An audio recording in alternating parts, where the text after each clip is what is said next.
200 ரூபாய் செலவு பண்ணிட்டு இந்த ஊருக்கு வந்திருக்கிறோம். அந்த ஒரு ரூபாயை அவன்கிட்ட இருந்து வாங்காம விடக்கூடாது. இப்படியே போனோம்னா அவனை கவுக்க முடியாது. நம்ம கூடையை கவுத்துட்டு போவோம். வண்டி அடியா. ஏனே எப்பவும் இந்த பக்கம் வர மாட்டீங்களே, என்ன புதுசா அப்படி? அதை ஏயா கேக்குற? எங்க அக்கா புருஷன் அதான் என் மச்சான் என்ன வலை போட்டு தேடிக்கிட்டு இருக்கான். அவனுக்கு பயந்து பயந்து இப்படி மரத்துக்கு பின்னால எல்லாம் ஒளிஞ்சிக்கிட்டு இருக்க வேண்டியதா இருக்கு. அட பாவி.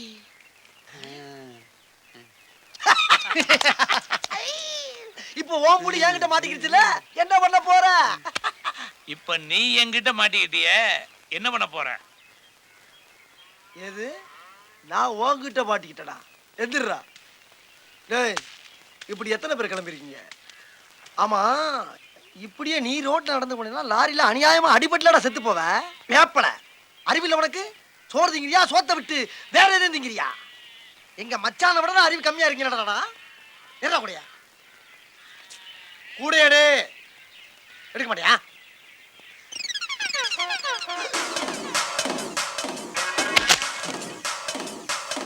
அந்த ஒரு ரூபாய் என்னாச்சு? எடுக்கல.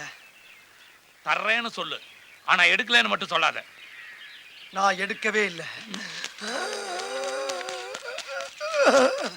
என்னாச்சு? எடுக்கல. எடுக்கல எடுக்கல எடுக்கல எடுக்கல. 200 ரூபாய் செலவு பண்ணிட்டு வந்திருக்கேன். மறுபடியும் வருவேன். அந்த ஒரு ரூபாயை வாங்காம போட மாட்டேன். என்ன